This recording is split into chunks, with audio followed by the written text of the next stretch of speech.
আজকে আমি বলবো দৈনিক কত গ্লাস পানি খাওয়া উচিত।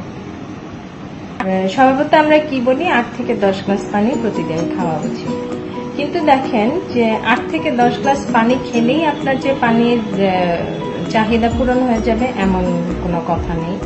রিসেন্ট যে সমস্ত রিসার্চগুলি হচ্ছে সেখানে বলা হচ্ছে যে আপনার ইউরিনের কালার যতক্ষণ পর্যন্ত সাদা না হবে ততক্ষণ পর্যন্ত হচ্ছে আপনার দেহে পানির চাহিদা থেকে যাচ্ছে। অর্থাৎ আপনি সবসময় ইউরিনের কালারটা পর্যবেক্ষণ করতে হবে এবং সেই অনুযায়ী দেখবেন যে আপনার আসলে পানি চাহিদাটা কেমন হচ্ছে। ইউরিনের কালারটা ঘন যদি হয়ে যায় তাহলে হচ্ছে মনে করবেন পানির চাহিদা তখনও আছে। আপনি হয়তো 8 থেকে 10 গ্লাসের বেশি পানি খাচ্ছেন, তারপরেও যদি দেখেন যে ইউরিনের কালার আপনার ঠিক নাই, সেই ক্ষেত্রে আপনার পানিটার পরিমাণ বাড়াতে হবে। বাচ্চাদের ক্ষেত্রে পানি খাওয়ার সিস্টেমটা হচ্ছে ছোট বটল হোক, মানে আমাদের মতো বড়দের মতো তো আর গ্লাস ধরে ওরা পানি খেতে পারে না, সেজন্য ছোট বটলের মধ্যে পানি দিবেন। অন্তত সারাদিনে যাতে 1 লিটার পানি খাওয়া হয়, বিশেষ করে 5 থেকে 7 বছর পর্যন্ত সেই জিনিসটা মাস্ট খেয়াল করতে হবে। 1 থেকে 5 গ্লাস বা এর চেয়ে একটু বেশি যদি হয় 6 গ্লাসের মতো, তাহলে সেটা ভালো।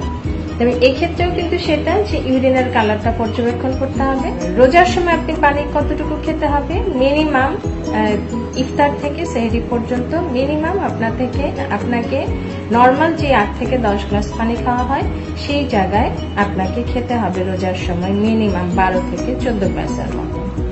কারণ আমাদের সারাদিন যেহেতু আমাদের পানি খাওয়া পড়ে না, সেই জন্য আমাদের বডিতে পানির সমতা রক্ষা করা কঠিন হয়ে যায়।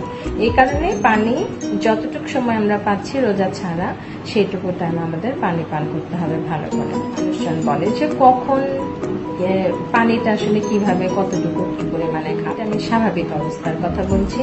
আপনি যখন ঘুম থেকে উঠছেন তখন আপনি মিনিমাম 2 গ্লাস পানি তখনই পান করে নিচ্ছেন।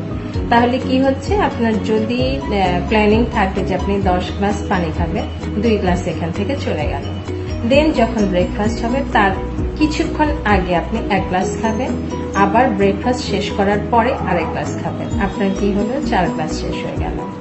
মিড মর্নিং যখন হবে, আপনি যদি বাইরে থাকেন আপনি অবশ্যই একটা পানির বোতল ক্যারি করবেন, যে অল্প অল্প করে হলেও আপনার যাতে পানিটা ঠিক মতো খাওয়া পড়ে।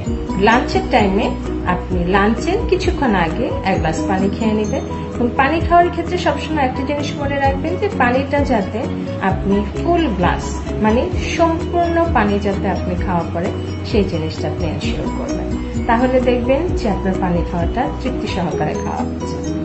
যদি আপনি বিকালে একটু হাঁটাচলা করেন, হেঁটে এসে পানি খেতে হবে 1 থেকে 1.5 গ্লাস বা 2 গ্লাস।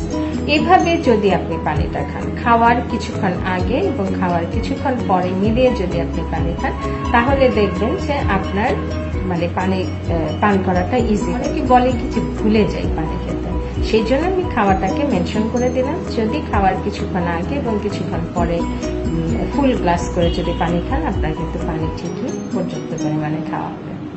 ধন্যবাদ।